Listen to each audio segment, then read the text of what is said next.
"You're dead to us." Those were the last words my father said to me before slamming the door in my face. I was 23 years old, freshly discharged from the military, and suddenly homeless in the pouring rain. 5 years later, I would be sitting in a lawyer's office, listening in disbelief as he explained that my grandfather had left me his entire fortune, a billion-dollar tech empire that my parents had been certain would be theirs. My name is Marcus Jensen. Until that rainy night in November, I had believed that family meant something unbreakable.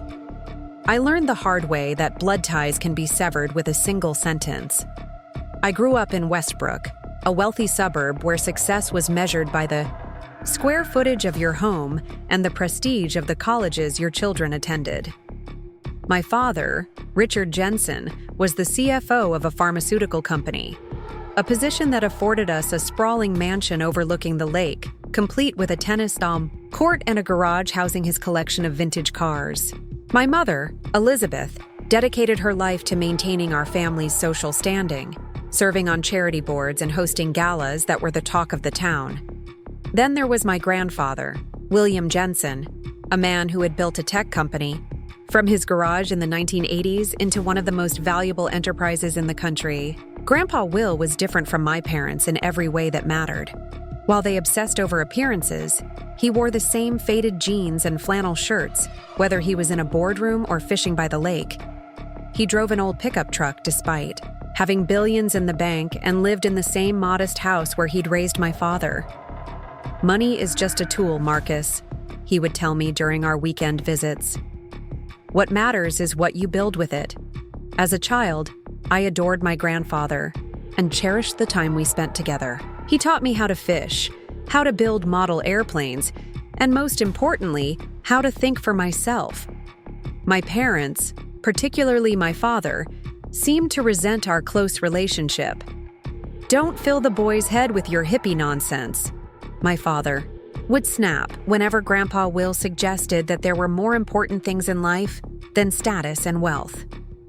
School was never easy for me.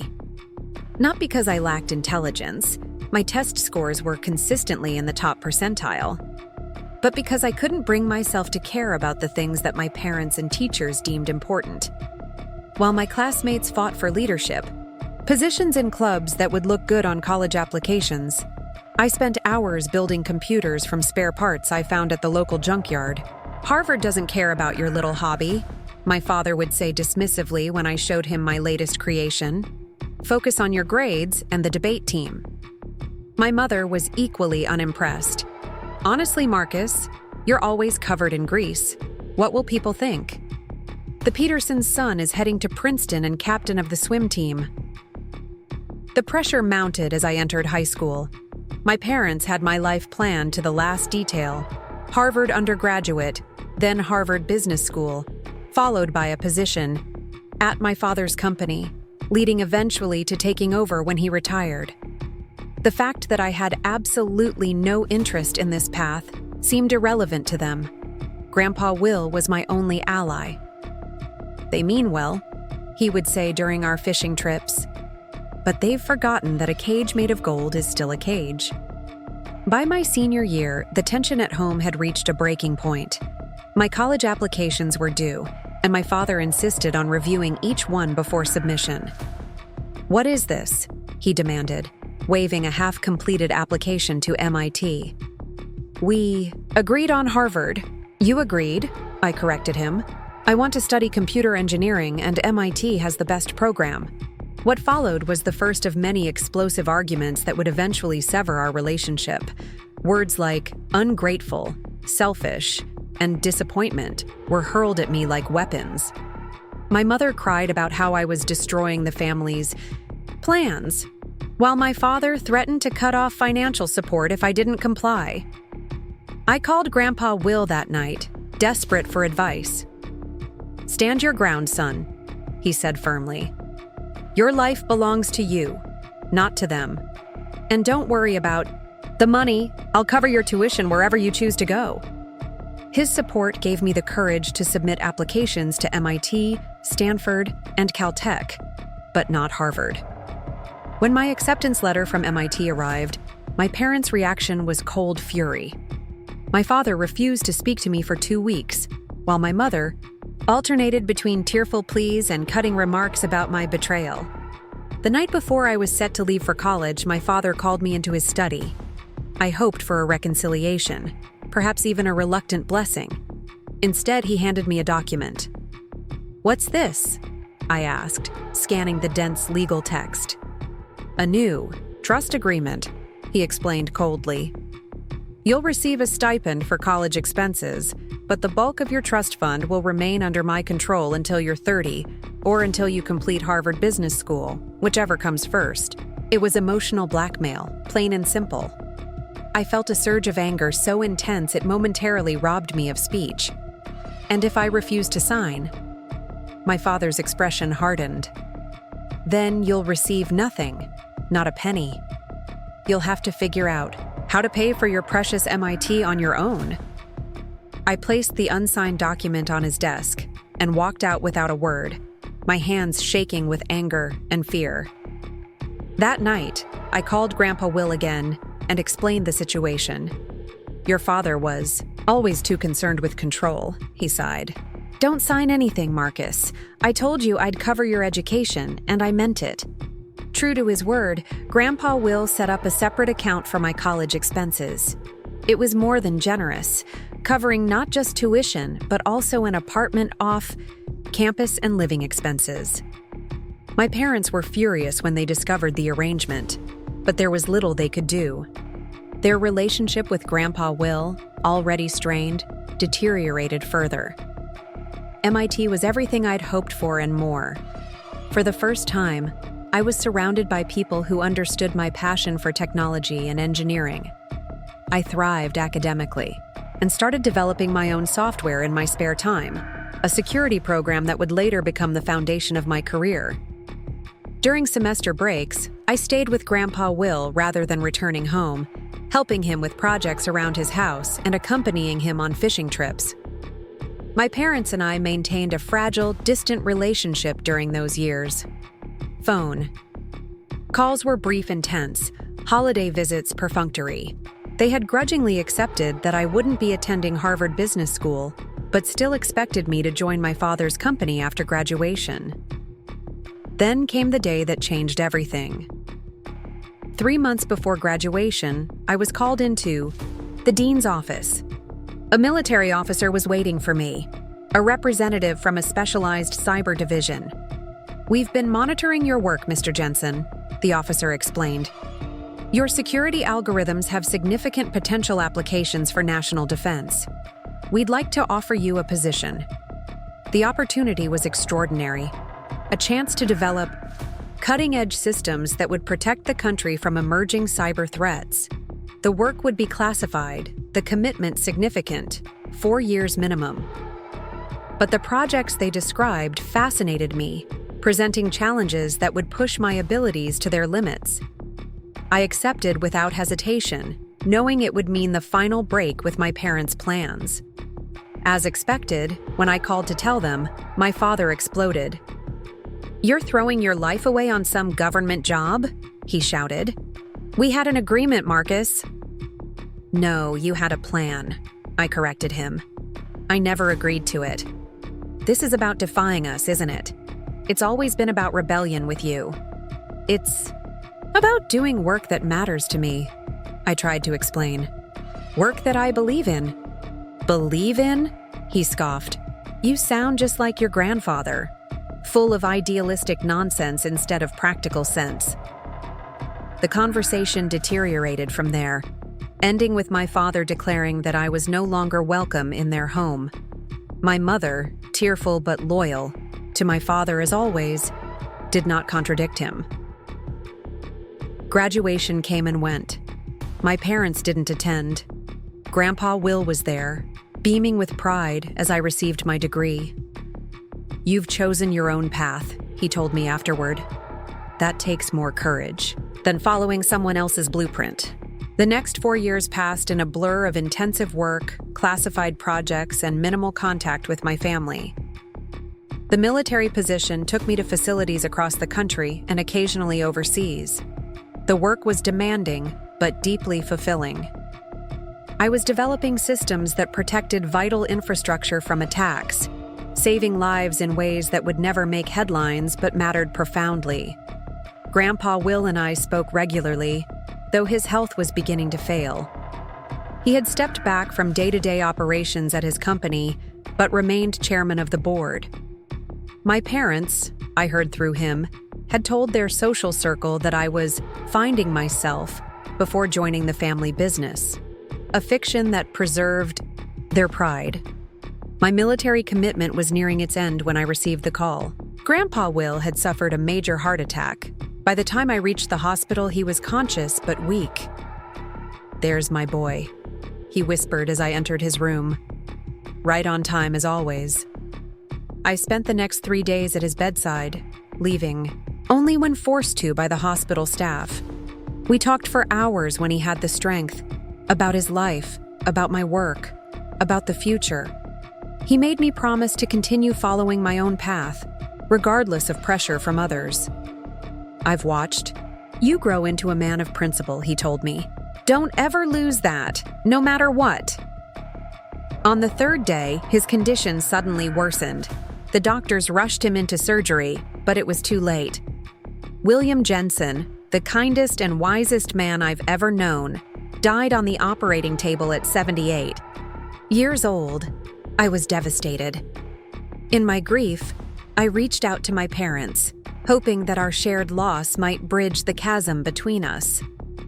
Their response was coolly practical. They would handle the funeral arrangements. I needn't trouble myself. When I insisted on being involved, my father reluctantly agreed to meet me at the funeral home to discuss details. The meeting was tense and awkward. 4 years had passed since we'd last seen each other, and those years showed on my father's face. There were more lines around his eyes, more gray in his hair. He was cordial but distant, treating me more like a business associate than a son. "We've selected a mahogany casket," he informed me.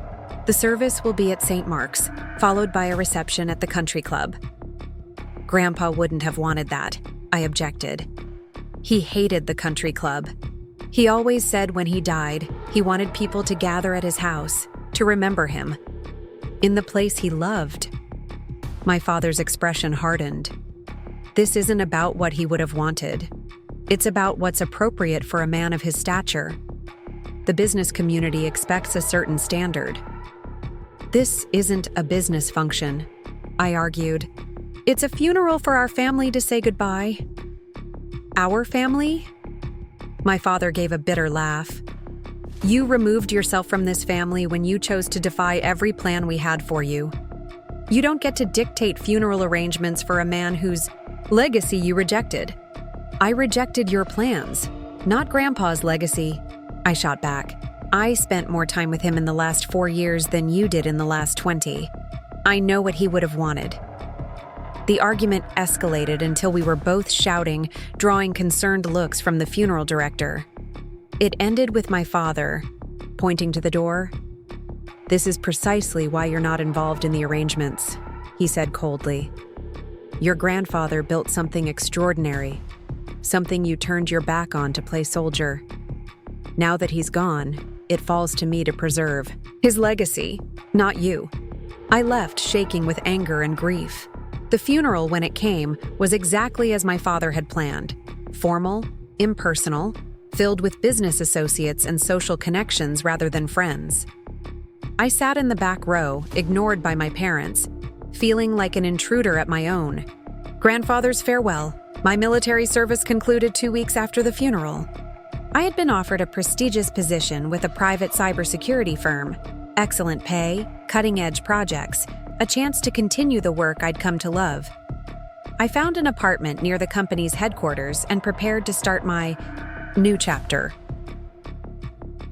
Then came the rainy November night that began this story. I was unpacking in my new place when there was a knock at the door. I opened it to find my parents standing there, both looking grim. "We need to talk," my father said without preamble. They settled stiffly on my couch, declining offers of coffee or water. My mother kept glancing around the apartment with poorly concealed disapproval. "The reading of your grandfather's will is tomorrow," my father finally said. "We thought you should be prepared." Something in his tone made me wary. Prepared for what? Your grandfather was not in his right mind toward the end, my father said carefully. He made some irrational decisions regarding his estate. What my husband is trying to say, my mother interjected, is that your behavior clearly influenced William when he was vulnerable, taking advantage of an elderly man's affection. "I never asked Grandpa for anything," I interrupted, anger flaring. "If that's what you're implying." "Perhaps not directly," my father conceded, with a dismissive wave. "But your constant presence, coupled with your military background, it's not difficult to see how he might have been manipulated." I stood up. "I think you should leave." "We're trying to help you," my mother protested.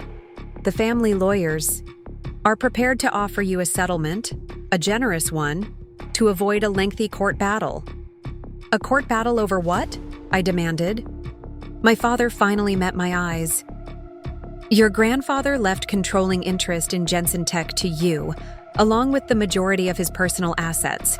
It's obviously the result of undue influence, and we intend to contest it." I stared at him, stunned, into silence. Grandpa Will had left me his company? It seemed impossible. "This can still be resolved amicably," my father continued, mistaking my shock for consideration. "Sign the settlement agreement, renounce any claim to Jensen Tech, and you'll still receive a significant sum, more than enough to live comfortably for the rest of your life." The paper he pulled from his briefcase and laid on my coffee table might as well have been written in hieroglyphics for all the sense it made to me in that moment. I was still processing the revelation about my grandfather's will. "I need time to think," I managed to say. "There is no time," my father insisted. "The will reading is tomorrow. This needs to be settled before then." "Then my answer is no," I said firmly. "I won't sign anything until I've heard the will and consulted my own lawyer." My father's face darkened with rage. "After everything we've done for you?" "What exactly have you done for me?" I shot back. "Disown me because I wouldn't follow your life plan? Exclude me from Grandpa's funeral arrangements? Show up here and accuse me of manipulating him? You ungrateful—" my father began, rising to his feet. "Richard," my mother cautioned, placing a hand on his arm. She turned to me with a tight smile. "Marcus, please be reasonable. This company has been part of your father's life for decades. He's worked tirelessly to help build it to what it is today. Your grandfather clearly wasn't thinking clearly when he—" "Grandpa was sharper at 78 than most people are at 30, I interrupted. "If he left me his company, he had his reasons." My father grabbed the settlement paper from the coffee table, his face flushed with anger. "This is your final opportunity, Marcus. Sign the agreement or face the consequences." "What consequences?" I challenged. "You've already cut me out of your lives. What more can you do?" "You're dead to us," my father spat, moving toward the door. "Enjoy the court battle. By the time our lawyers are finished with you, you'll wish you'd never heard of Jensen Tech." Door slammed behind them with such force that a picture fell from the wall, the glass shattering on impact. I stood in the middle of my half-unpacked apartment, rain lashing against the windows, trying to make sense of what had just happened. My grandfather had left me his tech empire, a billion-dollar company I had never expected or asked to own. My parents were prepared to drag me through court to take it from me, and I had no idea what I was going to do next. I picked up my phone and dialed the number for Martin Abernathy, Grandpa Will's personal attorney. "Mr. Abernathy," I said when he answered, "I think I need a lawyer." The lawyer's office was housed in a Victorian brownstone downtown, all polished wood and leather-bound books. Martin Abernathy greeted me with a firm handshake and sympathetic eyes. He was in his 60s with silver hair and wire-rimmed glasses that gave him the appearance of a distinguished professor rather than an attorney. "Marcus, I'm deeply sorry about your grandfather. He was not just a client, but a dear friend." I nodded, feeling the grief rise again. "Thank you for seeing me on short notice." "Of course. Your grandfather spoke of you often and with great pride." He gestured toward a chair. "Please have a seat. I understand your parents paid you a visit last night." I settled into the leather chair, surprised. "You knew about that?" William anticipated their reaction. A small, sad smile crossed his face. "He knew your father very well. They want me to sign away my claim to whatever Grandpa left me." I leaned forward. "Mr. Abernathy, I had no idea he intended to leave me anything significant, let alone his company. There must be some mistake." "There's no mistake, Marcus." He opened a folder on his desk. William was very deliberate in his estate planning. He revised his will 18 months ago, after your father's behavior at the company's board meeting convinced him that Richard was not the right person to steward Jensen Tech's future. What happened at the meeting? Your father proposed massive layoffs and outsourcing to boost short-term profits, despite promising research developments that needed continued investment. When your grandfather refused, Richard attempted to rally other board members against him. It was unpleasant. I ran a hand through my hair, trying to process this. "Still, why me? I know nothing about running a tech company. I've been in the military for 4 years. Developing cutting-edge cybersecurity systems, as I understand it." Abernathy removed his glasses, polishing them thoughtfully. William kept tabs on your work, the non-classified aspects, of course. He was impressed with your innovations, and more importantly, he trusted your character. "My parents will contest the will," I said, remembering my father's threat. "They claim Grandpa wasn't of sound mind."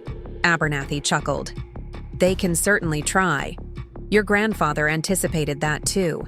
He underwent comprehensive cognitive testing before updating his will. The results, exceptional cognitive function for a man of any age, are included in the legal documentation. Additionally, he recorded a video statement explaining his decisions, which we'll view at the official reading." Relief washed over me. "So there's no way they can overturn his wishes?" "In law, there are very few absolutes." Abernathy's expression grew serious. "Your parents have resources and connections. They could make this difficult, expensive, and public. The question is whether you're prepared for that fight." The reality of the situation began to sink in. This wasn't just about an inheritance. It was about a responsibility to my grandfather's legacy and to the thousands of people employed by Jensen Tech. What exactly did Grandpa leave me? Abernathy consulted the folder again. Controlling interest in Jensen Tech, 51% of voting shares. His personal assets, including real estate holdings, investment portfolios, and cash reserves totaling approximately $300 million. His home and all its contents. And a private letter, which I'm instructed to give you after the official reading. I felt dizzy. The numbers were abstract, almost meaningless in their enormity. 300 million in personal assets, plus controlling interest in a company valued in the billions. It seemed impossible. And if I signed the agreement my parents brought, you would receive $5 million and relinquish all claims to Jensen Tech and the bulk of your grandfather's estate. Your father would assume control of the company. He looked at me steadily. William was very clear that he did not want that outcome. Why? That's something we can discuss after the official reading tomorrow. Abernathy glanced at his watch. Which brings me to my next point. The reading is scheduled for 10 a.m. Your parents will be present, along with a few key board members. I nodded, trying to imagine facing my parents in this formal setting. Will you represent me? I don't know the first thing about estate law. Absolutely. and I've taken the liberty of assembling a team to assist you through the transition, should you choose to accept your inheritance." He handed me a card. "This is Eleanor Chen, head of our corporate practice. Call her immediately if your parents or anyone from Jensen Tech contacts you before tomorrow." I pocketed the card, feeling overwhelmed but slightly more prepared. "Thank you, Mr. Abernathy. One more thing, Marcus." He leaned forward. "Don't discuss any of this with anyone before the reading. Not colleagues, not friends. Your grandfather had concerns about potential corporate espionage related to upcoming product releases. The fewer people who know about the change in leadership before it's official, the better. This added a layer of complexity I hadn't considered. You think there's a risk of information leaking? In the tech world, information is currency." Abernathy stood, signaling the end of our meeting. "Your grandfather built his empire on innovation. There are competitors who would pay handsomely to know what Jensen Tech is developing before it hits the market." I left the brownstone with my head spinning, hyper-aware of the pedestrians around me as if any of them might be corporate spies. It was paranoid, I knew, but Abernathy's warning had set me on edge. My apartment felt too confining when I returned, the walls closing in as I paced from room to room. I needed space to think, to process everything that had happened. Grabbing my keys, I headed for the nearest park. The afternoon was crisp and clear, the November chill just sharp enough to keep my mind focused as I walked the winding paths. Joggers passed by, along with mothers pushing strollers and elderly, couples walking hand in hand. Normal people with normal lives, not ones that had just been upended by billion-dollar inheritances and family betrayals.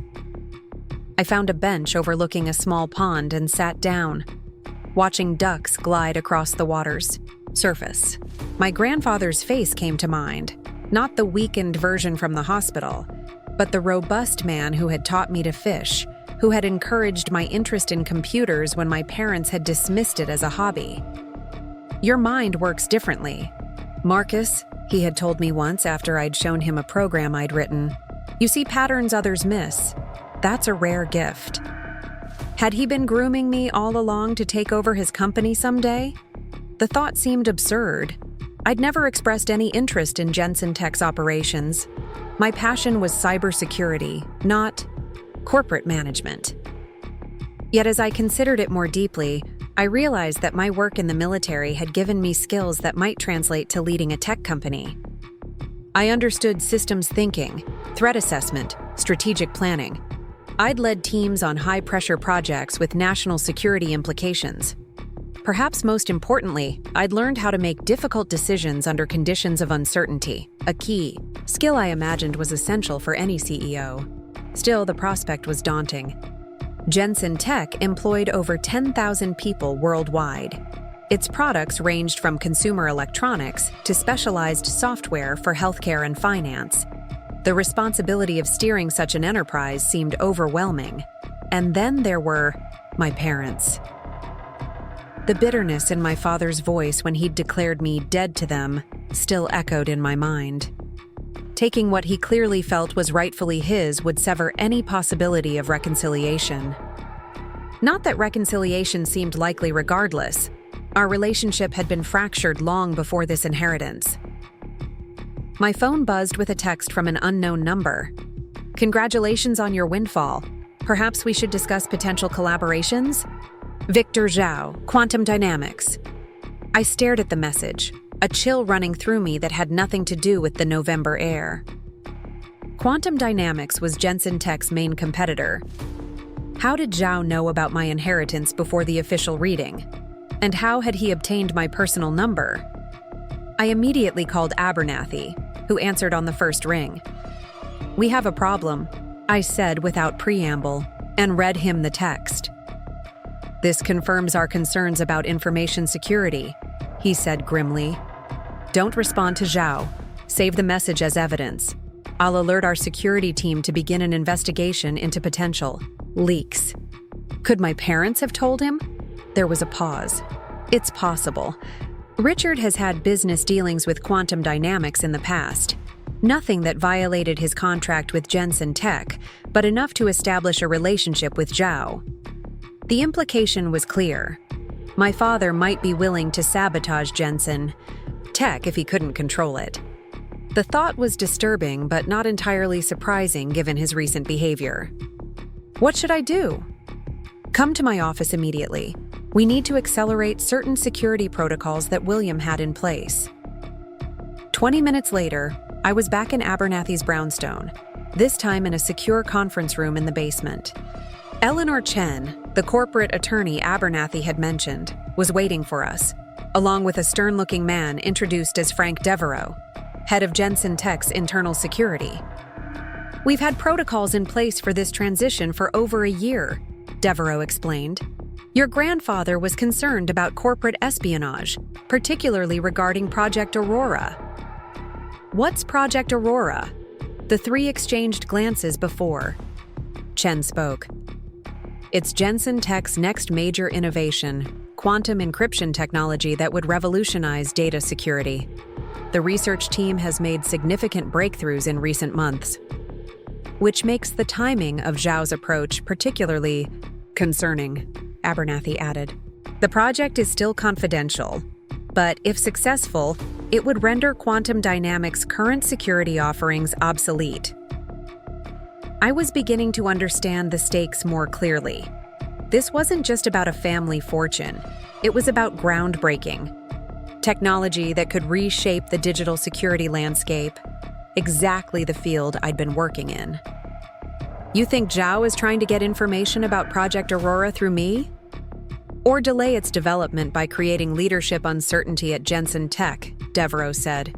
Either way, we need to lock down access to the project immediately. Chen pulled out a tablet and slid it across the table to me. These are emergency succession protocols that your grandfather established. They allow us to secure critical projects and restrict access to sensitive information until the transition is complete. By signing this, you'll temporarily assume control of Jensen Tech's security infrastructure without publicly announcing the change in ownership, Abernathy explained.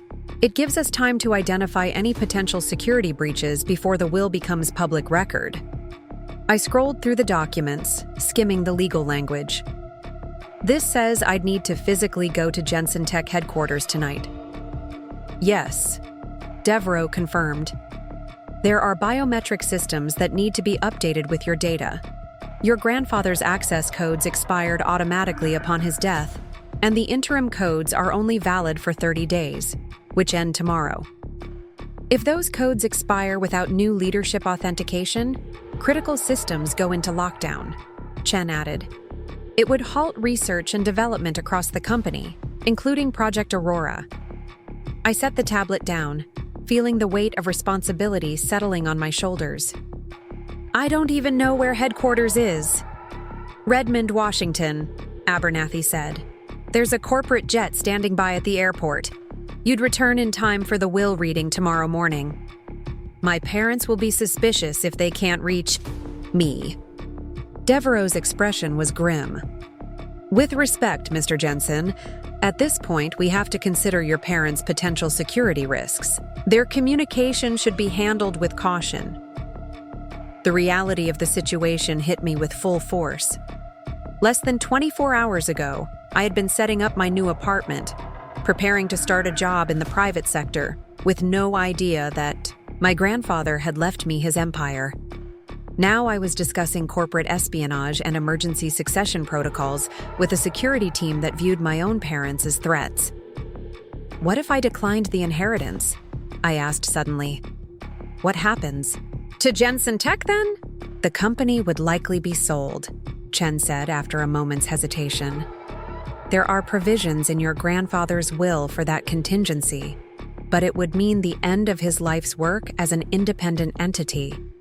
And Project Aurora would probably be mothballed or acquired by a larger conglomerate with different priorities, Devereaux said bluntly. The research team would be disbanded, their work either shelved or repurposed for commercial applications, rather than the security-focused implementation your grandfather envisioned. The implications were clear.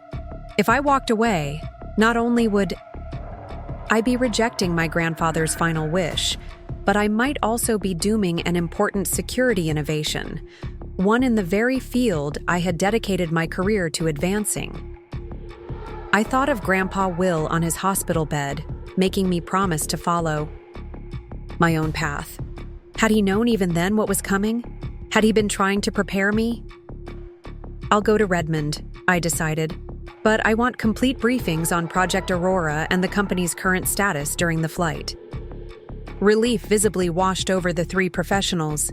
They had been worried I might refuse, I realized. My grandfather had placed his faith in me, and now his team was doing the same. "The car is waiting downstairs," Devereaux said, standing. "We should move quickly." As we rode to the airport, I texted my new employer, explaining that a family emergency had arisen and I needed to postpone my start date. It felt strange to be so vague when the family emergency might result in me becoming the owner of a billion-dollar tech company. But Abernathy's warnings about confidentiality were fresh in my mind.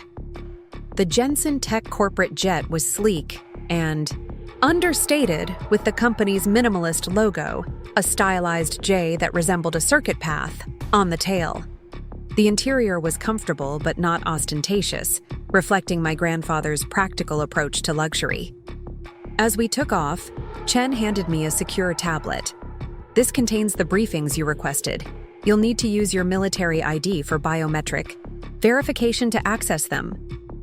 I pressed my thumb to the scanner, and the screen unlocked to reveal dozens of folders organized by department and priority level. The top folder was labeled simply Aurora. "Start with the executive summary," Chen advised. "The technical details are comprehensive but can be overwhelming if you don't have the overview first." For the next 3 hours, I immersed myself in the world of Jensen Tech. The company had begun as a small software development firm in my grandfather's garage, focusing initially on database management systems. Over 4 decades, it had expanded into hardware, cloud services, artificial intelligence, and specialized security solutions. Its culture emphasized innovation, integrity, and long-term thinking over quarterly profits, values that had sometimes put it at odds with more aggressive competitors like Quantum Dynamics. Project Aurora, I learned, was potentially revolutionary. The team had developed a method of quantum encryption that could theoretically be implemented on standard hardware with minimal modifications. If successful, it would make data breaches virtually impossible using current technology. The implications for banking, healthcare, government, and personal privacy were enormous. The project was also personal for my grandfather. The technical director was Dr. Eliza Kaufman, a brilliant physicist who had been my grandmother's best friend before her death 15 years ago. Eliza had delayed retirement specifically to complete this project, seeing it as part of my grandmother's legacy of privacy advocacy. As the plane began its descent into Seattle, I looked up from the tablet to find Chen watching me with an evaluative gaze. "Your grandfather said you'd understand the importance of Aurora immediately," she remarked. He was right. I set the tablet. "The technology is impressive, but implementing it will be challenging. The regulatory hurdles alone are substantial," she agreed. But William believed the security benefits outweighed the difficulties. He also believed you were the right person to guide it through those challenges. The plane touched down smoothly, and as we taxied toward a private hangar, I caught my first glimpse of Jensen Tech headquarters through the window, a campus of glass and steel buildings nestled among pine trees, illuminated against the night sky. It was smaller than I'd expected, but elegantly designed, with curved structures that seemed to flow with the natural landscape. "Welcome to Jensen Tech, Mr. Jensen," the pilot announced as we came to a stop. "Security teams are standing by to escort you inside." I gathered my things, feeling strangely calm despite the magnitude of what was happening. Whatever came next, whether I ultimately accepted my grandfather's legacy or not, I owed it to him to understand what he had built and what he had hoped I would continue. As I stepped off the plane into the cool Washington night, I made a silent promise to the memory of William Jensen. I would protect his work, his people, and his vision, at least until I could be certain they were in safe hands, whether those hands were mine or someone else's. What I didn't know then was that safe hands would be in desperately short supply in the days to come, and that my parents' betrayal was only the beginning of the challenges I would face as the reluctant heir to a technological empire built on secrets I was only beginning to understand. The Jensen Tech headquarters gleamed like a fortress of glass and steel as dawn broke over Redmond. I had slept fitfully in a guest suite on the executive floor, my dreams filled with fragmented images of my grandfather and shadowy figures lurking at the edges of my vision. The biometric authentication process the night before had been exhausting. Retinal scans, fingerprints, voice recognition, even gait analysis as I walked down a specialized corridor. The security team had been thorough, professionally detached as they integrated my data into the company's systems. Now, dressed in clothes hastily purchased from the company store, a charcoal suit that fit surprisingly well, I stood at the window, watching employees arrive for the day. Most were young, casually dressed in jeans and hoodies, clutching coffee, cups as they streamed through the main entrance. Did any of them know that their company's ownership hung in the balance? That the grandson of the founder, a complete stranger to their corporate culture, might soon hold their professional futures in his hands? Mr. Jensen? A soft knock accompanied the voice. The jet is ready whenever you are. Eleanor Chen entered, when I called out, looking immaculate despite the early hour. She carried a slim leather portfolio and a travel mug of coffee, which she offered to me. Black, no sugar, according to your military records. I accepted the coffee with a raised eyebrow. You've been thorough. Your grandfather insisted we prepare for every contingency. She opened the portfolio and handed me a document. This is the temporary authorization you signed last night, now fully processed. Until the will is officially recorded, you have emergency executive authority over Jensen Tech's security protocols and critical research divisions, including Project Aurora. I skimmed the document, noting the digital signatures of the board members who had approved this extraordinary arrangement. How many people know about this? 7, including you and me. The 3 board members who signed: Frank Devereaux, Martin, Abernathy, and Dr. Kaufman. The Aurora project lead, I remembered from the briefings. Chen nodded. She's requested a meeting with you after the will reading. Apparently, there are aspects of the project your grandfather wanted you to know personally, not through documentation. The mention of the will reading brought reality crashing back. In a few hours, I would face my parents across a conference table as the extent of my inheritance was revealed. The thought made my stomach clench. Have my parents made any moves since yesterday? I asked, setting the document aside. Richard Jensen attempted to access the Aurora research facility at 3 a.m. Chen's expression remained neutral, but there was tension in her voice. His credentials were denied. He then tried to override the system using your grandfather's emergency protocols. Alarm shot through me. That's concerning. Indeed. Particularly since those protocols were changed immediately after your grandfather's death, as per standard procedure. Richard would have no legitimate reason to think they would still work. She paused, choosing her words carefully. It suggests he may have been planning this move for some time, or that someone told him the protocols had been updated. I watched her reaction closely. Someone inside Jensen Tech. That possibility is being investigated. Chen checked her watch. We should leave for the airport if you want to arrive at Abernathy's office with time to prepare before your parents arrive. The flight back to the city was quick and smooth, giving me barely enough time to review the additional briefing materials Chen had provided. They painted a picture of a company at a crucial junction, poised for remarkable growth if Project Aurora succeeded, but vulnerable if leadership instability delayed the launch. Martin Abernathy was waiting when we arrived at his office, along with 2 junior attorneys and a court stenographer. The conference room had been prepared for the formal reading. Leather chairs arranged around a polished table, water carafes and glasses at each place, a video screen at one end. "Your parents are expected in 15 minutes, Abernathy informed me. "Once they arrive, we'll proceed immediately. I anticipate resistance when they learn the full extent of William's decisions." "I'm prepared," I said, though in truth I felt anything but. "There's one more thing you should know." Abernathy lowered his voice, guiding me to a corner away from the others. "Your grandfather added a codicil to his will just 3 days before his death. It concerns your cousin, Sophia." My cousin.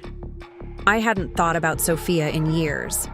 My father's brother's daughter, she had been sent to a European boarding school after her parents died in a car accident when we were teenagers. My father had been named her guardian but had kept her at arm's length, managing her trust fund but otherwise showing little interest in her welfare. What about her? William established a separate trust for her, with you as trustee rather than your father. The details are complex, but essentially, your father is being removed from any control over her inheritance. This revelation added another layer to what was already a powder keg situation. "Does she know?" "Not yet. She's flying in from London tomorrow. William wanted you to meet with her personally to explain the arrangement, before Abernathy could elaborate. His assistant appeared at the door. "Mr. and Mrs. Jensen have arrived." Abernathy squeezed my shoulder once, then composed his features into professional neutrality. "Show them in, please." My parents entered the room with the confident air of people accustomed to deference. My father, immaculate in a tailored navy suit, surveyed the room with narrowed eyes, his gaze hardening when it landed on me. My mother, elegant in cream silk, maintained a practiced expression of dignified grief. "Marcus," she acknowledged with a slight nod. "We didn't expect to see you before the reading." The implied question, where had I been overnight, hung in the air, unanswered. My father didn't bother with pretense. "I see you've decided to waste everyone's time with this charade," he said coldly, taking a seat directly across from me. "Our offer still stands, but not indefinitely." "Richard," Abernathy interjected smoothly, "as I explained when William first engaged my services, the distribution of his estate is not negotiable except through the legal means outlined in his will. Attempts to circumvent his wishes through private agreements before the reading are inappropriate." My father's jaw tightened, but he said nothing more as the rest of the attendees took their seats. 2 board members I recognized from my briefing, Materials, Diane Takahashi and Robert Mendez, entered last, exchanging solemn nods with everyone present. "Now that we're all here," Abernathy began, "we'll proceed with the reading of William Harrison Jensen's last will and testament, as executed on April 17th of last year, with a codicil added 3 days before his death." He nodded to his assistant, who dimmed the lights. The video screen flickered to life, and suddenly, my grandfather's face filled the display. He looked tired but alert, his blue eyes, so like my own, clear and determined. "Hello, everyone," he began, his familiar voice filling the room. "If you're watching this, I've moved on to whatever comes next. Don't waste time with sorrow. I've had a good life, better than most." He paused, smiling slightly. "I've built something I'm proud of in Jensen Tech. Not just the products or the profits, but the culture of innovation and integrity. That legacy matters to me more than any material possession." My grandfather shifted in his chair, leaning closer to the camera. "Richard, Elizabeth, I know you have certain expectations about the distribution of my estate. I'm afraid those expectations are about to be disappointed." My father stiffened beside my mother, whose hand flew to her throat. "Marcus," my grandfather continued, his expression softening, "you chose a different path than the one your parents laid out for you. You followed your conscience and your talents, even when it meant standing alone. That takes rare courage. I felt a lump forming in my throat as he spoke directly to me across the divide of death. I've watched your work from afar. Yes, even the classified projects, I have my ways. He chuckled. What I've seen confirms what I've always known about you. You have not just the intelligence but the character to lead Jensen Tech into the future. My grandfather's expression grew serious. Again. To be absolutely clear, I am leaving controlling interest in Jensen Tech to my grandson, Marcus William Jensen, along with the bulk of my personal assets. This decision is made with full cognitive capacity and after careful consideration of all alternatives. He looked directly into the camera, as if anticipating my father's objections. For those who might question my competence, Dr. Levinson's full cognitive assessment is included with the legal documents. I scored in the 98th percentile for my age group. In other words, I know exactly what I'm doing. The video continued. As my grandfather outlined specific bequests, philanthropic donations, gifts to loyal employees, provisions for my cousin Sophia. Throughout it all, my father's face grew progressively darker with rage, while my mother dabbed at eyes that remained suspiciously dry. When the video ended, Abernathy turned on the lights and proceeded with the formal reading of the will itself. The legal language confirmed everything my grandfather had said, with precise details about the transfer of assets, the establishment of trusts, and the conditions attached to certain bequests. "This is absurd," my father finally erupted when Abernathy finished. "My son has no experience in corporate governance. He knows nothing about the tech industry. My father was clearly manipulated into this decision." "On the contrary," Diane Takahashi spoke up, her voice calm but authoritative. "William discussed his succession plans with the board extensively. We raised the same concerns you just mentioned, Richard. He addressed them thoroughly and convinced us that Marcus was indeed the right choice, particularly given recent developments with Project Aurora." Project Aurora? My father's surprise seemed genuine. What does a military cybersecurity specialist have to do with Aurora? The question revealed more than he intended. He knew about the classified project, but apparently not its full scope or my relevance to it. Abernathy intervened before Takahashi could respond. "This is neither the time nor place to discuss company specifics. The will has been read. Unless there are questions about its content specifically, I suggest we conclude this meeting." "This isn't over," my father declared, standing abruptly. "I'll contest this will with every legal means available." "That is your right," Abernathy acknowledged. "But I should inform you that any challenge will trigger the contest clause William included. If you pursue litigation and lose, which, given the precautions William took, is the likely outcome, you forfeit even the minor bequests he left you." My father's face flushed with anger. "You think I care about his token gestures? The company should be mine. I've devoted my life to it." "As CFO for 8 years, Robert Mendez noted dryly. "Hardly a lifetime of service, Richard. And your repeated attempts to prioritize short-term profits over sustainable growth hardly aligned with Williams' vision." My father grabbed his briefcase, gesturing sharply for my mother to follow. "We'll see what the courts have to say about my father's vision and his mental state. Come, Elizabeth." My mother rose, hesitating briefly. "Marcus," she began, then faltered when my father shot her a warning look. "It's fine, Mom," I said quietly. "Go with Dad." They left without another word, the door closing firmly behind them.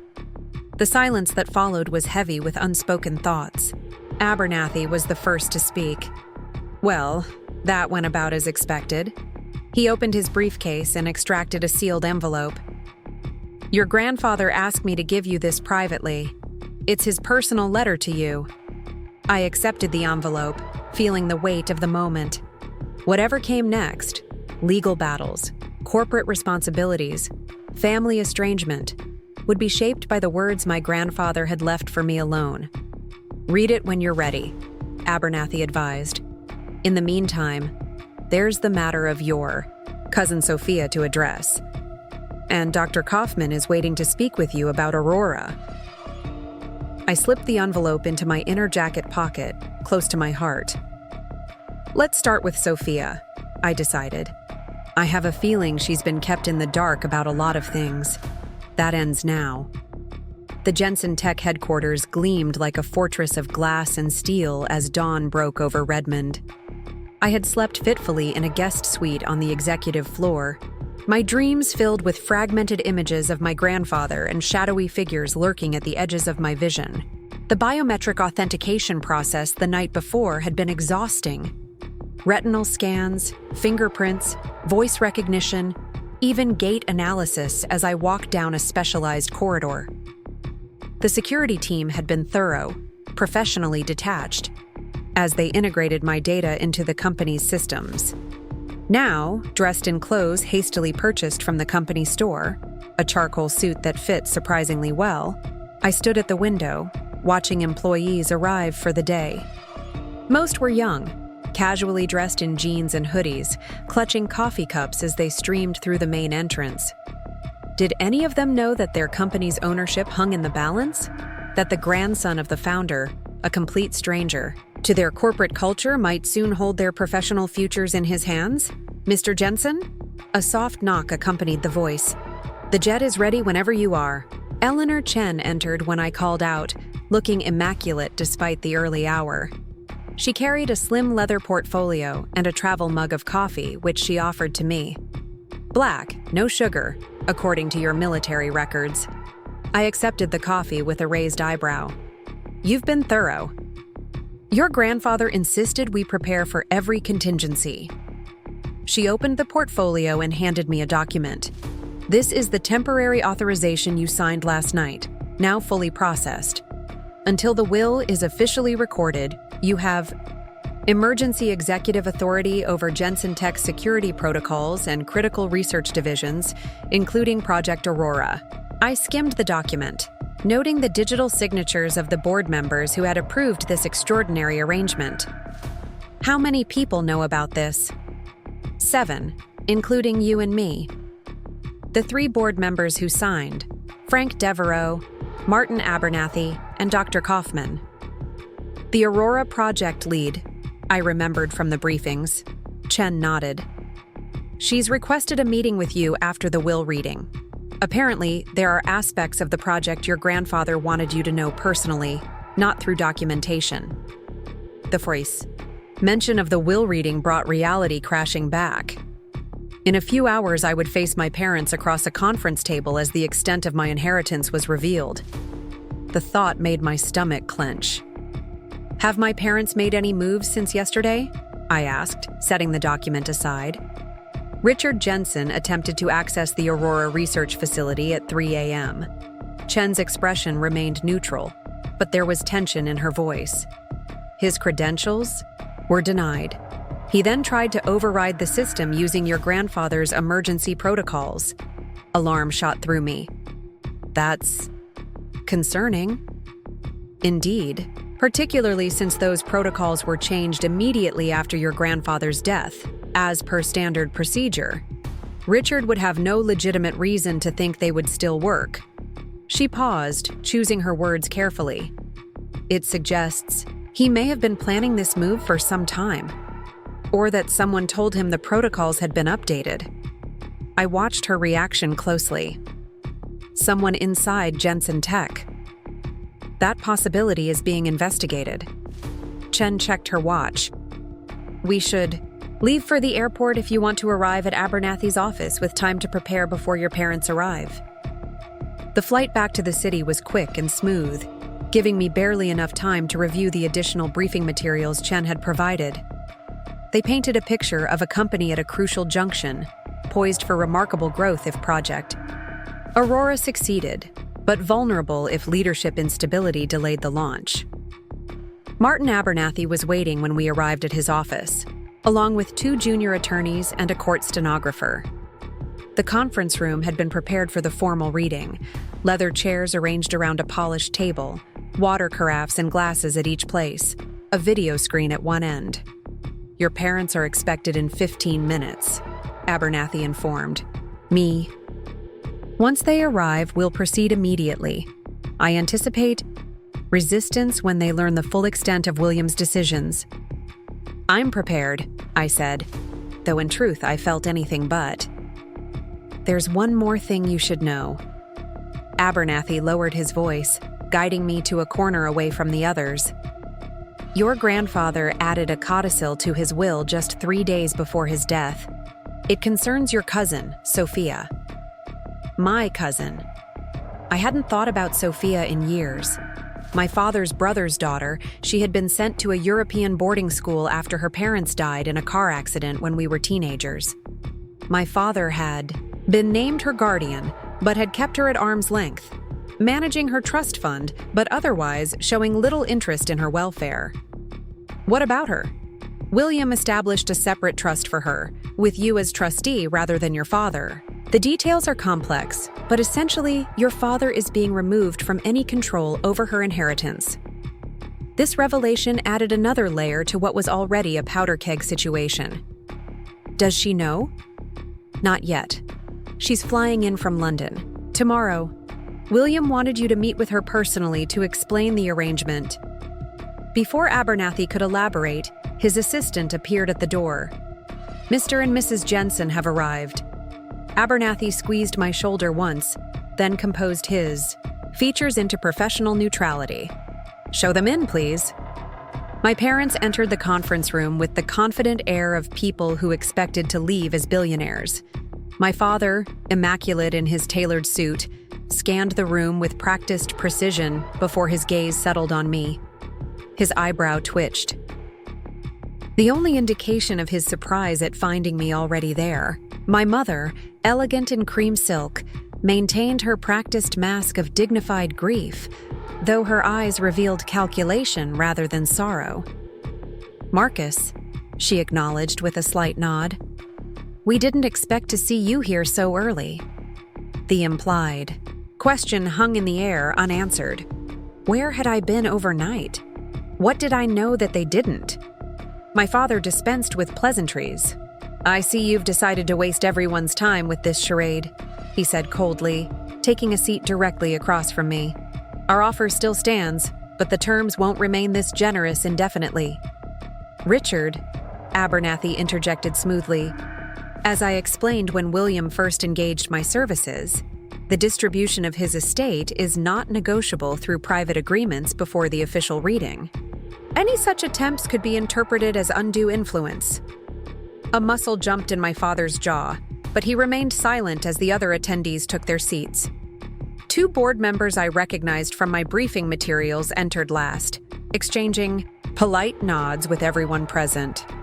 Now that we're all here, Abernathy began, we'll proceed with the reading of William Harrison Jensen's last will and testament, executed on April 17th of last year, with a codicil added 3 days before his death.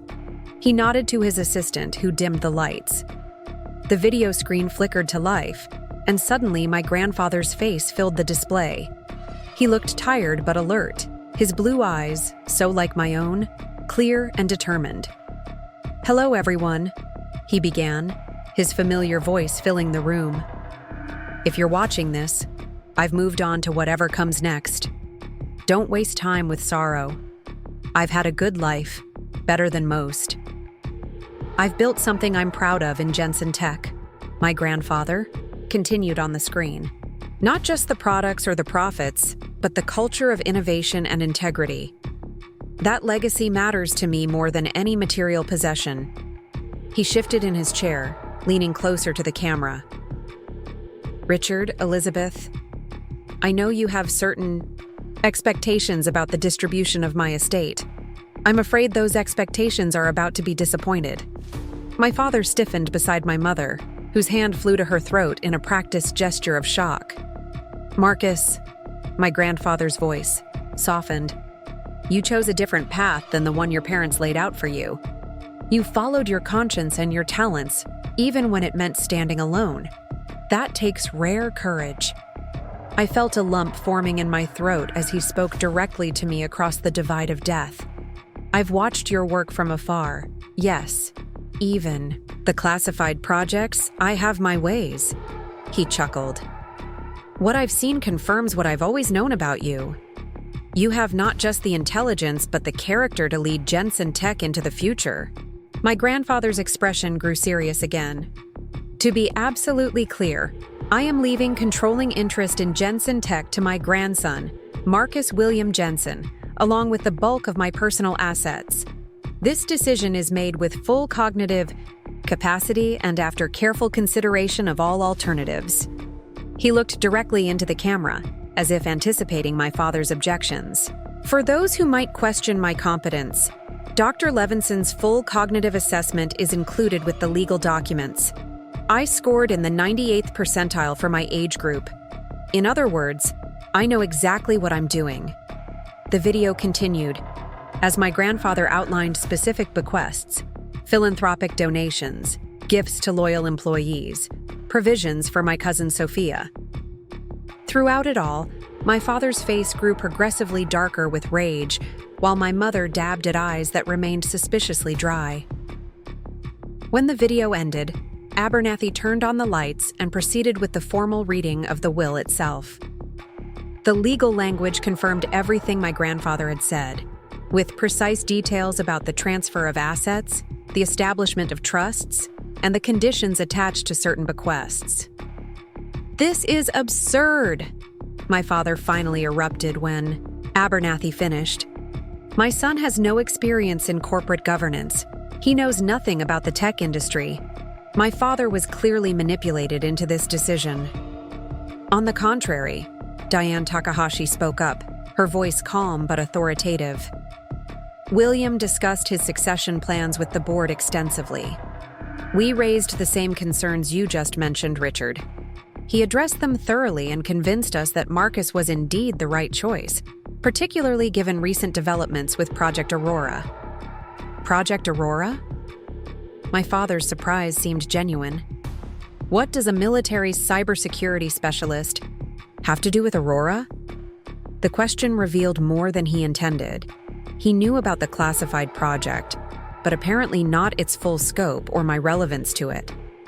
Abernathy intervened before Takahashi could respond. This is neither the time nor place to discuss company specifics. The will has been read. Unless there are questions about its content specifically, I suggest we conclude this meeting. This isn't over, my father declared, standing abruptly. I'll contest this will with every legal means available. That is your right, Abernathy acknowledged. But I should inform you that any challenge will trigger the contest clause, William included. If you pursue litigation and lose, which, given the precautions William took, is the likely outcome, you forfeit even the minor bequests he left you. My father's face flushed with anger. You think I care about his token gestures? The company should be mine. I've devoted my life to it. As CFO for 8 years, Robert Mendez noted dryly, hardly a lifetime of service, Richard, and your repeated attempts to prioritize short-term profits over sustainable growth hardly aligned with William's vision. My father grabbed his briefcase, gesturing sharply for my mother to follow. We'll see what the courts have to say about my father's vision and his mental state. Come, Elizabeth. My mother rose, hesitating briefly. Marcus, she began, then faltered when my father shot her a warning look. It's fine, Mom, I said quietly. Go with Dad. They left without another word, the door closing firmly behind them. The silence that followed was heavy with unspoken thoughts. Abernathy was the first to speak.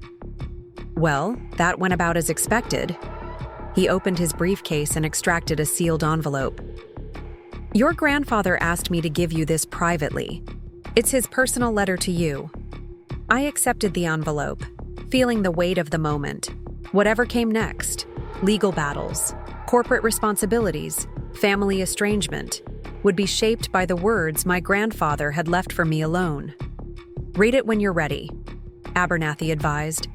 In the meantime, there's the matter of your cousin Sophia to address. And Dr. Kaufman is waiting to speak with you about Aurora. I slipped the envelope into my inner jacket pocket, close to my heart. Let's start with Sophia, I decided. I have a feeling she's been kept in the dark about a lot of things. That ends now. Abernathy nodded approvingly. She'll be arriving at Logan Airport tomorrow at 11 a.m. Your grandfather arranged for her to stay at the Garrison downtown, the presidential suite. What exactly did my father do with her trust fund? I asked, suddenly concerned about what other financial manipulations might have occurred. Mendez and Takahashi exchanged glances before Takahashi spoke. Richard has been creative with Sophia's inheritance. He's maintained minimum distributions to her while using the bulk of the assets as collateral for various personal investments. Is that legal? I demanded. Technically, yes, Abernathy confirmed. The trust your brother established gave Richard broad discretionary powers. William grew concerned when he discovered Sophia was struggling financially in London, despite having substantial assets on paper. The revelation deepened my anger toward my father. Not content with rejecting his own son, he'd effectively stolen from his orphaned niece. How bad is it? Abernathy handed me another folder. These are the financial records. The original trust held approximately $20 million. Currently, there's less than $2 million in liquid assets remaining. I flipped through the documents, rage building as I saw the pattern of withdrawals and investments that had steadily drained Sophia's inheritance. Many led to shell companies that appeared connected to my father's personal projects. Can we recover any of it? That's one of the legal battles we're preparing for, Abernathy confirmed. Your grandfather's new trust for Sophia includes an additional $15 million to replace what was lost, but he wanted Richard held accountable. I closed the folder, mind racing with implications. So I'm not just inheriting a company and a fortune. I'm inheriting multiple lawsuits against my own parents. I'm afraid so, Takahashi said quietly. William knew it would put you in an impossible position. He considered other options, but ultimately decided you were the only one he trusted to handle this correctly. The burden of my grandfather's trust felt suddenly heavier. He hadn't just left me wealth. He'd left me his battles, his unfinished business, and his determination to right wrongs, even when those wrongs had been committed by his own son.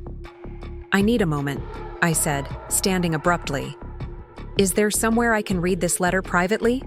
Abernathy directed me to a small side office, a peaceful space with a single desk, a comfortable chair, and a window overlooking a courtyard garden. I sat down, took a deep breath, and carefully opened the envelope.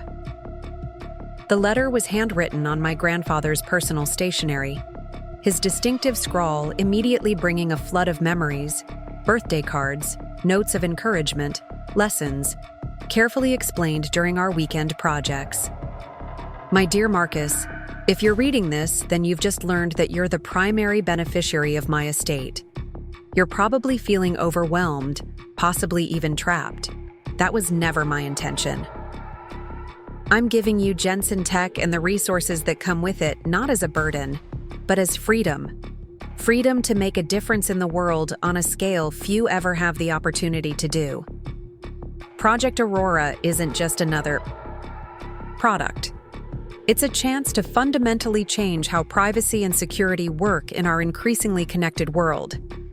You may be wondering why I didn't just sell the company, donate the proceeds to worthy causes, and spare you this complicated inheritance. The truth is, I considered it, but Jensen Tech is more than a business to me. It's a vehicle for positive change, and I couldn't bear to see it dismantled or redirected toward pure profit-seeking by whoever acquired it. As for your father, my son, I've tried for decades to help him see beyond the next quarter's numbers, beyond status and wealth as measures of success. I failed in that, as I failed in many aspects of parenting. Don't make my mistakes. If someday you have children, remember that character matters more than achievement, kindness more than cleverness. I know you're facing a difficult choice. Take on this responsibility or walk away. Either way, the resources I've left you ensure your financial independence for life. This is truly your choice, and I will understand if you decide Jensen Tech isn't your path. If you do accept, know that I've assembled a team to support you. Trust Eleanor Chen and Martin Abernathy completely. Be wary of Victor Zhao. He's approached me multiple times with merger proposals that would have stripped Aurora's privacy protections. Most importantly, talk to Eliza Kaufman as soon as possible. About the full scope of Aurora. There are aspects we've kept out of all documentation for security reasons. I'm proud of you, Marcus, not for what you might do with my company, but for who you've already proven yourself to be. A man of principle who chooses his own path. With love and faith in you, Grandpa Willie read the letter twice more, each time feeling closer to the grandfather. I'd lost and more certain about what I needed to do next. He had given me a choice, truly and without conditions, which, paradoxically, made it clearer which path I should take. Folding the letter carefully and returning it to my pocket, I rejoined the others in the conference room. They looked up expectantly, perhaps wondering if I would decline the inheritance and free them from the coming battles. I need to meet with Dr. Kaufman immediately, I said instead, and I want a complete security audit of all systems my father has accessed in the past year. Also, prepare me a briefing on Victor Zhao and quantum dynamics. Everything we know about their interest in Aurora. The relief on their faces was palpable. Without formally declaring my acceptance of the inheritance, I had made my intentions clear. There's a car waiting downstairs, Chen said, already typing on her tablet. Dr. Kaufman is at the research facility across town. I've alerted security that you're on your way. As I followed her toward the elevator, Abernathy called after me. What should I tell your cousin when she arrives tomorrow? I paused, considering. Tell her I'm looking forward to meeting her and that things are about to change for the better. The Jensen Tech Research Center occupied a nondescript building that blended seamlessly with the surrounding office parks, intentionally unremarkable from the outside, with only a small logo beside the entrance indicating its purpose. Inside was another matter entirely. After passing through multiple security checkpoints that made airport screening seem casual by comparison, I was escorted into a vast open workspace filled with cutting-edge technology and bustling with activity. Dr. Eliza Kaufman waited for me, near a central workstation, her silver hair pulled back in a practical bun, her posture straight despite her 70-plus years. She wore simple black slacks and a blue blouse under a white lab coat. No designer labels or status symbols, just functional clothing for serious work. Her eyes, bright and alert behind rimless glasses, assessed me with frank curiosity. So you're William's grandson, she said, extending her hand. Her grip was firm, her gaze direct. He said you'd understand Aurora's significance immediately. Let's see if he was right. Without waiting for a response, she turned and walked briskly toward a door at the far end of the lab. I followed, noting how researchers paused in their work to watch us pass, their expressions ranging from curiosity to concern. They're wondering if you'll continue the project, Dr. Kaufman explained without looking back. Most new executives would slash our budget immediately. We consume resources and haven't produced marketable results in 3 years. But Grandpa believed in Aurora, I said. She stopped abruptly, turning to face me. Yes, the question is whether you do. We had reached a heavy security door requiring both retinal and fingerprint scans. Dr. Kaufman completed the verification process, then nodded for me to do the same. The scanner hesitated before flashing green, my newly added biometrics, still unfamiliar to the system. Welcome to the heart of Aurora, Mr. Jensen, she said as the door slid open. The room beyond was smaller than I expected, dominated by a circular arrangement of servers humming quietly beneath blue lighting. In the center stood a holographic display currently showing what appeared to be complex mathematical equations rotating in 3 dimensions. What you're seeing is the core algorithm for quantum-secured communications, Dr. Kaufman explained, approaching the display. The breakthrough isn't just theoretical. We've implemented it on standard hardware with minimal modifications, making it commercially viable, I noted. understanding immediately why this project was so valuable. Most quantum encryption required specialized, expensive equipment. How close are you to deployment? 6 weeks from beta testing. 3 months from limited release. 6 months from full commercial availability. She studied my face. Assuming continued funding and leadership support. I circled the display, examining the equations from different angles. My military cybersecurity work had covered quantum encryption theory, but this implementation was elegantly simple compared to the complex systems I'd studied. This would make data breaches functionally impossible with current technology, I mused aloud. Even quantum computers would require years to break the encryption. Decades, actually. We've run simulations against hypothetical quantum computing capabilities projected 50 years into the future. The encryption holds. Pride tinged her voice. That's what makes Aurora so revolutionary and so dangerous to certain interests. Dangerous? I glanced up from the display. Think about who benefits from data vulnerability, Mr. Jensen. Not just criminals, but legitimate businesses built around current security models, intelligence agencies, data brokers, companies like Quantum Dynamics whose entire business model relies on the continued arms race between security and intrusion. Her words echoed concerns I'd had during my military service, where I'd witnessed the complex ecosystem that had developed around cybersecurity, an industry that, paradoxically, required vulnerability to thrive. Aurora would disrupt that ecosystem, I said slowly. Make most security solutions obsolete overnight. Precisely. Dr. Kaufman gestured to a conference room adjoining the server area. That's why your grandfather insisted on maintaining complete control of the project. He refused all partnership offers, all acquisition attempts, even when the numbers were substantial. We moved into the conference room, where she activated a screen displaying a timeline of events. 6 months ago, Quantum Dynamics offered $2 billion for Aurora alone. Not the entire company, just this project. She pointed to an entry on the timeline.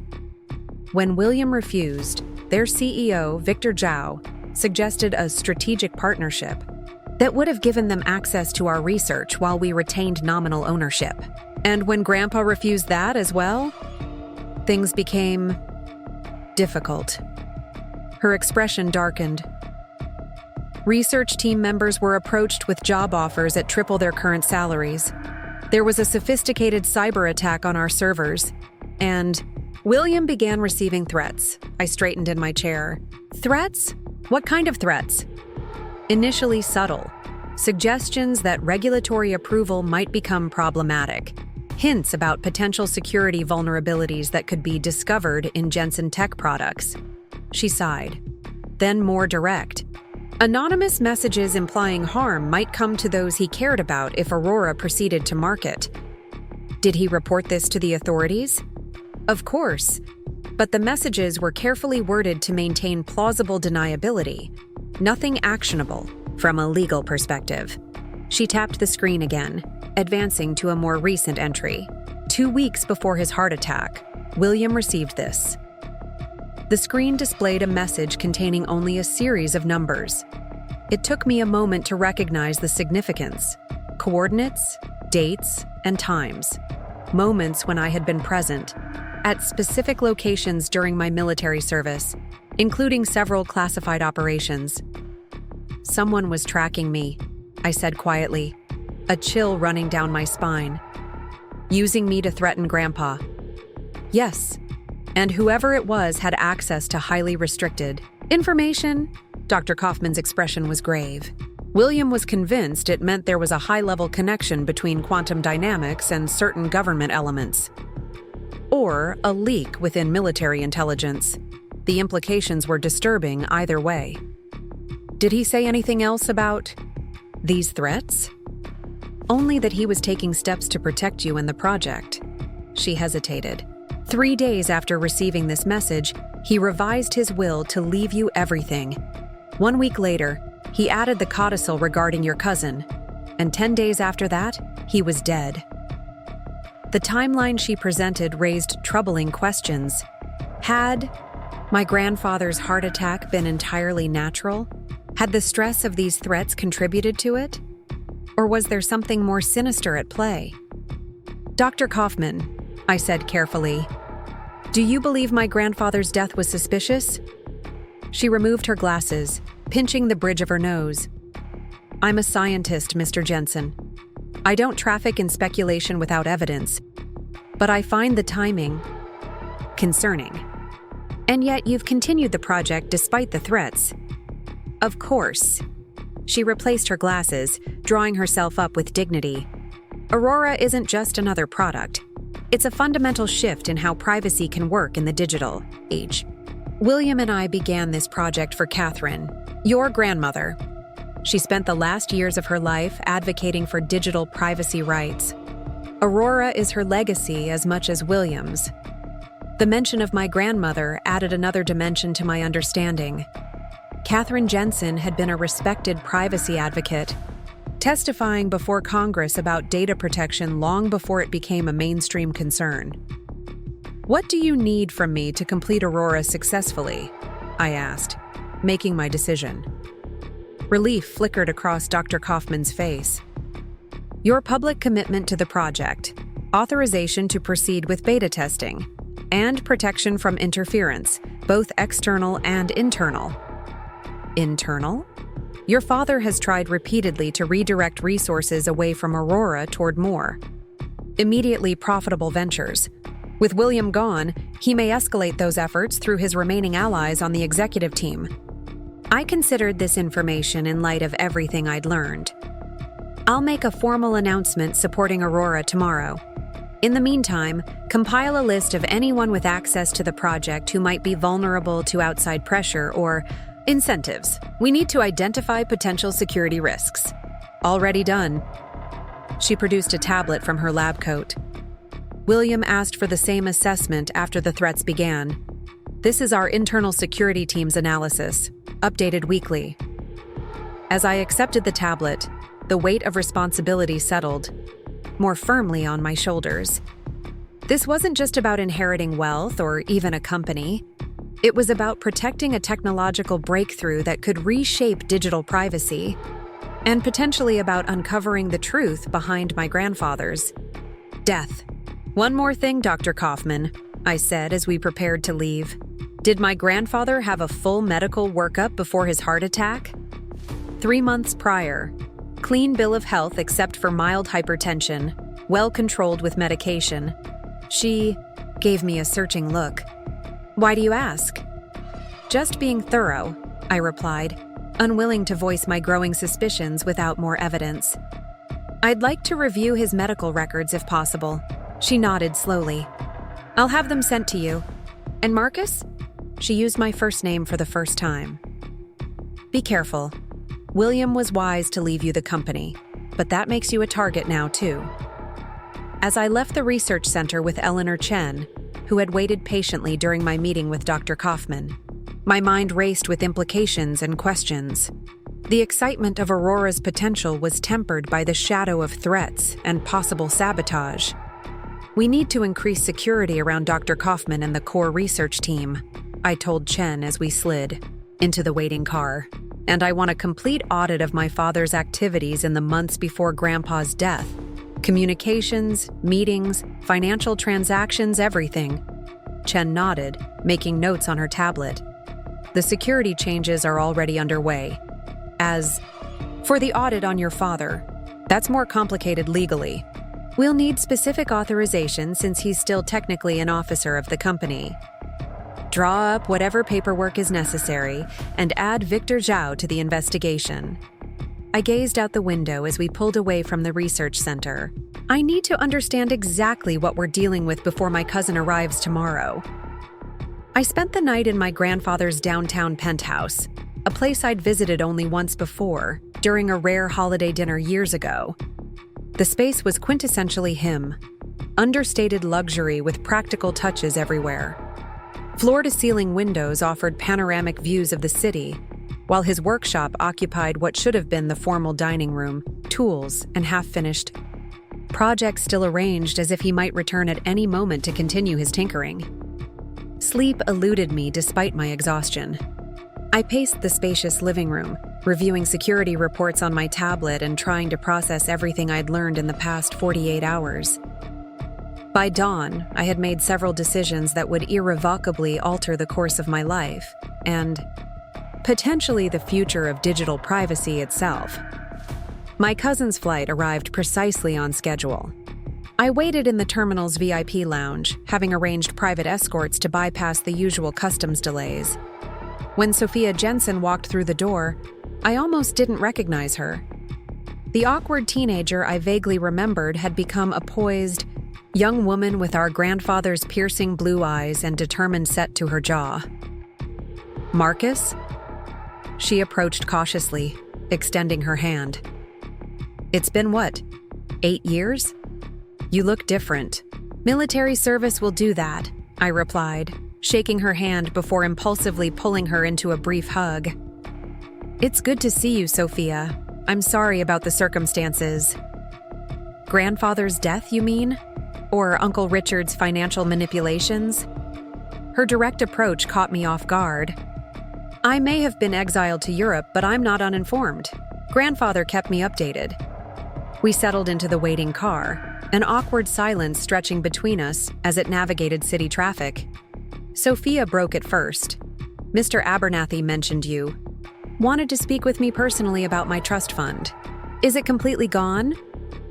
"Not completely, but significantly diminished," I said honestly. Grandpa established a new trust before he died, with me as trustee instead of my father. It includes $15 million to replace what was lost, plus penalties and interest my father will be required to pay. "Required by whom?" Her tone was skeptical. "Uncle Richard isn't exactly known for following rules he finds inconvenient." "Required by the legal system, once the case is filed." I met her gaze steadily. "And by me, as the controlling shareholder of Jensen Tech, where Dad still officially works as CFO, at least for now." Understanding dawned on her face. "Grandfather left. You the company? And most of his personal assets. It was as much a surprise to me as it is to you." She studied me for a long moment before a smile slowly spread across her face. "It shouldn't be a surprise. You were always his favorite." "That's not true." "Of course it is, and I never resented it." She shrugged. "You shared his passion for building things. I was more interested in theoretical physics and mathematical modeling, fields he respected but never really understood. This was news to me." "You're a physicist?" "Computational physicist. I just completed my doctorate at Imperial College." Pride tinged her voice. "Grandfather funded my education through a separate account after Uncle Richard refused to waste money on excessive schooling for a girl who'll just get married anyway." My father's casual misogyny didn't surprise me, but his short-sightedness did. "Dad never mentioned your studies." "Uncle Richard hasn't spoken to me directly in 5 years. The monthly stipend arrives in my account with clockwork precision, but that's the extent of our relationship." She gazed out the window as we approached the hotel. I stayed away from family gatherings because it was easier than facing his disappointment that I wasn't pursuing a more suitable career in art history or literature. The car pulled up to the garrison, where staff immediately appeared to collect Sophia's luggage. As we rode the private elevator to the presidential suite, I made a decision. "I'd like you to stay at Grandpa's penthouse instead, if you're comfortable with that. It's more secure, and we have a lot to discuss about the family situation." Curiosity flickered in her eyes. "How secure are we talking?" "Very. There have been complications regarding Grandpa's final project, possibly threats." The elevator doors opened, and Sophia stepped into the luxurious suite, turning to face me with an expression suddenly reminiscent of our grandfather at his most determined. "Tell me everything," she demanded. Over the next 2 hours, I did exactly that, explaining Project Aurora, the succession battle, my father's apparent attempts to access restricted areas, and the suspicious timing of my grandfather's death. Sophia listened intently, asking occasional sharp questions that revealed both her scientific mind and her deep affection for our grandfather. So Aurora uses quantum principles to create unbreakable encryption on standard hardware, she summarized when I finished. And quantum dynamics is pressuring for acquisition because it would render their security products obsolete. That's the simplified version, yes. She paced the suite's living room, thinking. And you suspect Victor Zhao might have connections? To intelligence agencies based on the surveillance data he had about your military service. It's a working theory. No concrete evidence yet. Sophia stopped pacing abruptly. I think I can help with Aurora. How? My doctoral research focused on quantum cryptographic systems, specifically optimizing them for implementation on conventional hardware. A smile played at her lips. Grandfather didn't just fund my education randomly. He connected me with Dr. Kaufman 3 years ago as a consultant on theoretical models. The revelation stunned me. You've been working on Aurora? Remotely and under an NDA so strict I couldn't even tell you about it. I've never seen the full implementation, just worked on theoretical components. She sat across from me, suddenly serious. Marcus, if what you're telling me about the threats is accurate, Aurora is even more important than I realized. It's not just a commercial product. It's a fundamental shift in the power balance between surveillance states and individual privacy. Her insight echoed my own growing understanding of Aurora's significance beyond its commercial applications. That's why I've decided to accelerate the timeline for its release. Sophia's eyebrows shot up. That's risky. Riskier than leaving it vulnerable to sabotage or theft? Dr. Kaufman believes we're 6 weeks from beta testing. I want to cut that to 3 weeks and announce the beta publicly next week. A public announcement would make it harder for anyone to bury the technology, she acknowledged, but it also increases the pressure on anyone trying to stop it. Exactly. I'd rather face direct opposition than shadowy threats. I stood, checking my watch. Speaking of which, I have a board meeting in an hour where I'll formally accept my role as CEO and announce my support for Aurora. Would you consider attending? Your expertise could be valuable, and frankly, I could use an ally. Sophia grinned, the family resemblance to our grandfather suddenly striking. Let me change into something suitably corporate and I'll join you. Uncle Richard's face when he sees us both will be worth the price of admission alone. An hour later, we arrived at Jensen Tech's downtown headquarters. The boardroom fell silent as we entered together. My father, seated midway down the long table, froze momentarily before recovering his composure. This is a closed board meeting, he said sharply. Family members without official positions. Dr. Sophia Jensen is attending as my technical advisor and as a consultant on Project Aurora, I interrupted, pulling out a chair for her beside mine at the head of the table. Her expertise in quantum cryptographic systems is directly relevant to today's primary agenda item.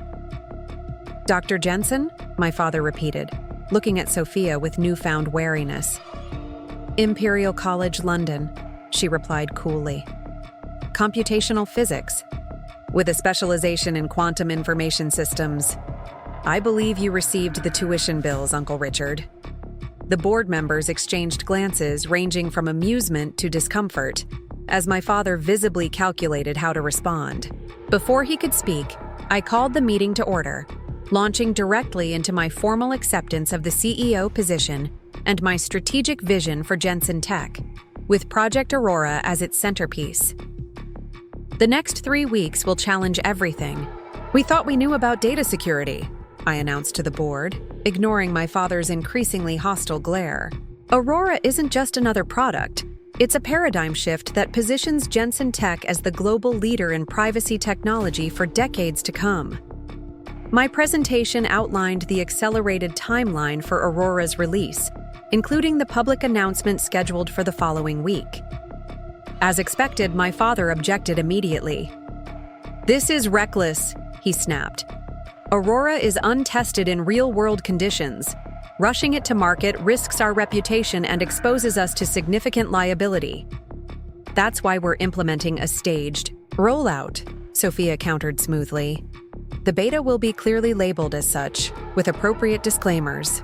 By making the announcement public, we create transparency that protects both our intellectual property and our development process. The board's vote was closer than I'd hoped, 7-5 in favor of my plan, but it was enough. My father left immediately after the meeting adjourned, not bothering to disguise his anger. He didn't know we had already instructed security to revoke his access to all sensitive areas and systems. The following days blurred into a whirlwind of activity. Sophia moved into the guest suite at our grandfather's penthouse, which we'd transformed into a command center for Operation Phoenix, our code name for the Aurora Acceleration Plan.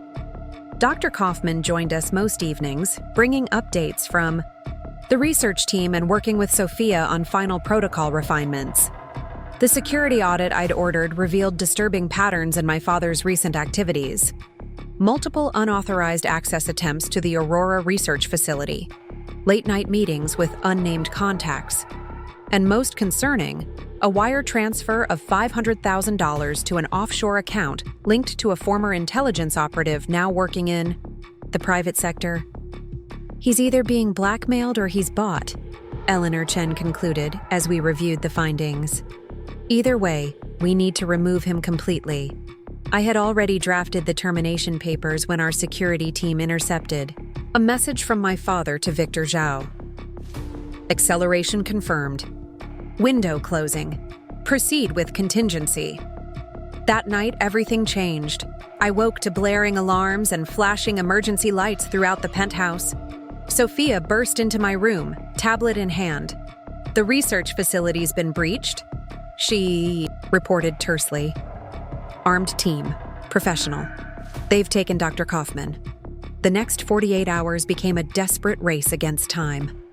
Using my military contacts and Jensen Tech's resources, we traced Dr. Kaufman to a private airfield where a jet registered to a quantum dynamics subsidiary was preparing for takeoff. Local authorities, alerted by our security team, surrounded the facility, resulting in a tense standoff. When it ended, Dr. Kaufman was safe, Victor Zhao was in custody, and my father had disappeared. His passport used at the Canadian border hours after the kidnapping attempt. The evidence connecting him to the plot was circumstantial, but damning. The public announcement of Aurora proceeded as planned, though with additional security precautions. Standing at the podium with Sophia and Dr. Kaufman flanking me, I unveiled what our grandfather had envisioned: truly secure communications for everyone, not just governments and corporations. Privacy isn't a luxury or a crime, I told the assembled press and industry representatives. It's a fundamental right that technology should protect, not erode. Aurora represents our commitment to that principle. The response was immediate and overwhelming. Our stock price surged. Security experts praised the innovative approach. And most importantly, people understood what we were offering: a genuine shield against the surveillance capitalism that had become the internet's business model. 6 months later, Aurora's full release transformed Jensen Tech from a respected technology company into a global privacy leader. My father remained a fugitive, reportedly living in a non-extradition country on a fraction of what he'd expected to inherit. My mother filed for divorce and reached out cautiously, seeking reconciliation. That path remains uncertain.